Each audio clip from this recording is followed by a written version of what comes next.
There's an interesting trend happening in the world today of full-scale revolutions or political demonstrations initiated primarily by the younger generations, like Gen Z. And although it isn't necessarily unusual to see big changes happening in the world like that, I think that something that's interesting about these recent wave revolutions compared to the past is that lately we've seen the same symbol of unity and solidarity reoccurring.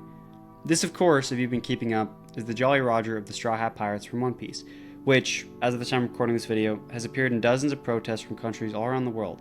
From Nepal, where Gen Z protesters flying One Piece flags literally overthrew their government and forced the Prime Minister to abdicate, to different movements and protests in Indonesia, Mexico, Madagascar, France, the Philippines, and even popping up a certain demonstration in the United States.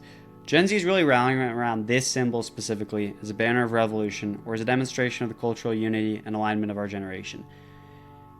What makes this all the more interesting to me is that none of it was orchestrated or organized either. There's no central influence telling young people to fly this flag. There isn't even an official movement or leader or cause to rally around. This symbol is just spread organically, almost instinctively, through shared culture, shared frustration, and shared hope. Almost as if young people all across the globe reach the same conclusion independently. If no one is going to represent us, we'll represent ourselves. And so they picked a symbol that already meant something to them. A symbol tied to freedom, loyalty, and fighting for a better world, even when the odds are impossible. A symbol from a story that shaped their childhoods and carried them into adulthood. Something that we as a generation, having grown up at the same time in the same world, can bond over and relate with. And suddenly the Straw Hat flag isn't just a fictional emblem anymore. It's become a real banner of courage, a rallying point for people who feel unheard, and a reminder that even ordinary individuals can stand up and challenge entire systems when change is needed. Around the world, we're seeing this flag raised by students who want a future, by workers demanding dignity, and by citizens exhausted with corruption, censorship, and inequality. Whether the protests succeed or fail, whether they're justified, whether they can spark reforms or revolution, the message behind that flag is clear. It's not tied to one ideology or one nation, or one political party. Instead, it represents something deeply human and universal. The belief that ordinary people can stand together, choose their own destiny, and refuse to accept a world that feels rigged against them. In the story of One Piece, the straw flag isn't a symbol of conquest. It's a symbol of freedom.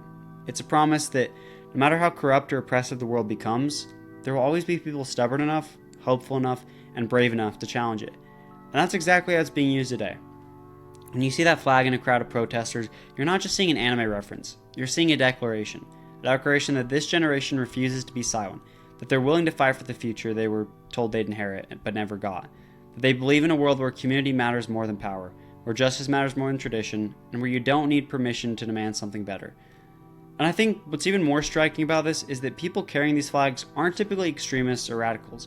They're students, workers, young parents concerned with their children's futures, ordinary people who are tired of watching their leaders ignore them. The flag they're all flying has become a way of saying, we want change, and we're not afraid to stand together to make it happen. However small one voice or one movement is on its own, in the broad strokes, these movements in general are starting to send a subtle message to governments, to corporations, and anyone who doubts the strength of this generation. That while you can dismiss individuals easily enough, you can't ignore millions of us united under a shared symbol and a shared cause. Maybe we don't have the cause part down, but I think the recurrence of this same flag, this same motif, is a sign that there is becoming a bit more unity among the younger demographics. That we're starting to look at the corruption and decay of our society, and we've gotten to the point where we're ready to do something about it. And that, in a way, is why this flag keeps showing up. Not because of the show it came from, but because of what it represents right now. A generation that refuses to give up, even when the world gives them every reason to. And when you really think about it, that's the heart of it. This flag keeps appearing because it's become the shorthand for a generation that's done waiting. A generation that's tired of empty promises, tired of inherited crises, tired of leaders who speak of the future while refusing to build one. It's a signal flare, a warning shot, a quiet but undeniable announcement that the world is changing, whether the people in charge are ready for it or not. Because behind every straw flag in those crowds, there's a story. Someone who grew up believing in fairness and opportunity and stability, and then had to face the reality that those things weren't guaranteed. Someone who saw the systems they were told to respect fall short again and again. Someone who realized that they didn't stand up and demand something better, no one was going to hand it to them. And that's why this symbol resonates so deeply. It blends idealism with rebellion, hope with defiance, childhood imagination with adult responsibility. It's a reminder that even in dark, uncertain times, young people still believe in the possibility of a better world and are willing to fight for it. And maybe that's what's so inspiring about all this. These movements aren't perfect, they're messy, they're emotional, they're sometimes chaotic, but they're real, they're honest, and they're born from a place of wanting something better, not just for themselves, but for everyone who'll come after them. Because movements like these have always started this way. Quietly, symbolically, with ordinary people deciding they're done being spectators in their own futures. And every time this flag rises above a crowd, it's another reminder that change doesn't start in the halls of power. It starts on the streets, in the schools, and the hands of people who believe the world can be more than what it's become. And the thing is, once you recognize that, it becomes impossible to underestimate what we're witnessing. Because symbols don't rise on their own. They rise when enough people feel the same pressure, the same disappointment, and the same longing for change. They rise when an entire generation realizes that if they don't take the wheel, the road ahead is going to be decided for them. So when you see that flag, you're not just seeing frustration, you're seeing agency. You're seeing young people refusing to be passengers in a world that keeps veering off course. You're seeing the early echoes of a generation trying to reclaim its future piece by piece, protest by protest, voice by voice. And as these demonstrations spread, something else starts to emerge. A sense of shared experience, a recognition that even though these countries are separated by borders, languages, and histories, the struggles they face rhyme in a similar way. Inequality, corruption, censorship, economic instability, generational neglect. It's no wonder the same symbol keeps showing up. The problems are global, so the response has to become global as well. And maybe that's where the real power lies, not just in the protests themselves, but in the realization that young people everywhere are waking up to the fact that their individual fights are part of a much larger story. A story about a generation that grew up connected digitally, culturally, and emotionally, and is now discovering what that connection can actually do in the real world. We're watching young people take the stories and values they grew up with, friendship, justice, courage, and loyalty, those things which you learned from One Piece, and translate them into action, into real pressure, real demands, real calls for accountability. Gen Z is refusing to inherit a world built on broken promises. They're refusing to let apathy be the defining trait of youth. And if this momentum continues, if this shared identity keeps strengthening, and these protests are not an endpoint, they're the opening chapter of something much larger, something that could redefine what civic participation looks like in the 21st century. Something that could reshape how younger generations see themselves, not as isolated voices scattered across different nations, but as a global community with shared struggles, shared values, and shared determination. Because once people recognize that their frustrations aren't unique, that their hopes aren't isolated, it becomes much harder for anyone to convince them that change is impossible. And what's remarkable is that it isn't driven by power or wealth or institutional influence. It's driven by culture, by the stories we grew up with, the characters we admired, the ideals we absorbed almost without realizing it. It's driven by a generation raised on narratives about found family, resilience, standing up to injustice, and protecting the vulnerable.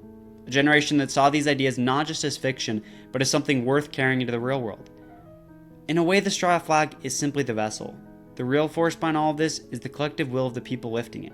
It's their exhaustion, their courage, their shared refusal to accept that this is just how things are. And as long as that will exists, as long as people keep stepping out into the streets, raising their voices, and lifting symbols to unify instead of divide, then there is always a potential for more than just protest. There is a potential for transformation. And maybe that's what scares the people in power most. Not the flag itself, but what it represents. A generation that isn't content to wait its turn or follow the script or pretend everything is fine when it clearly isn't. A generation that grew up online, learned to see through empty rhetoric, and isn't afraid to call hypocrisy when it sees it. A generation that, despite everything stacked against them, still chooses hope over cynicism every time.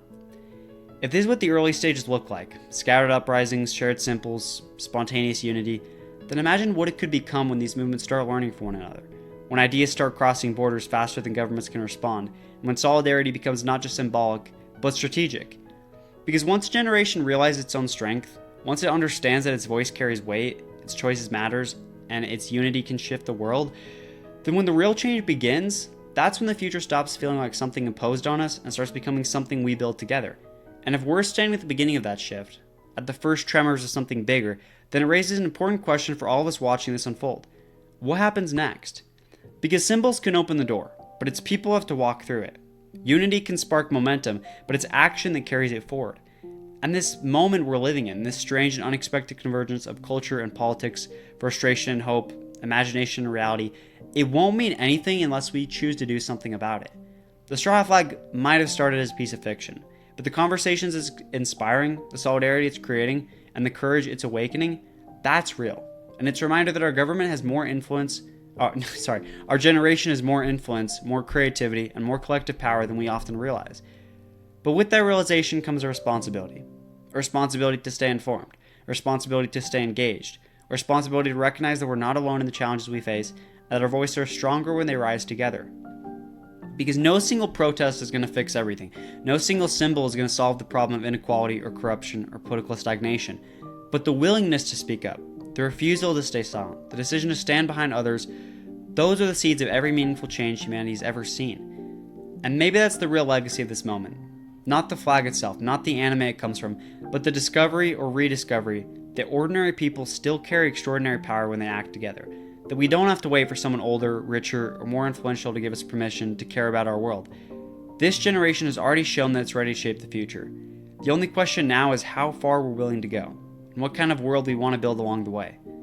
So there's one thing I hope we take away from all this, it's that the future isn't some distant concept waiting quietly on the horizon. It's being shaped right now in real time, by the choices we make and the courage we show, and whether we're someone out in the streets holding a flag, someone organizing behind the scenes, or simply someone paying attention and refusing to look away, you're a part of the story. You're a part of this moment. And if we keep pushing, keep questioning, and keep standing together, then maybe years from now we'll be able to look back at this point, this generation, and realize that this is where things finally began to change. Not because we inherited a better world, but because we built one. Thanks, guys.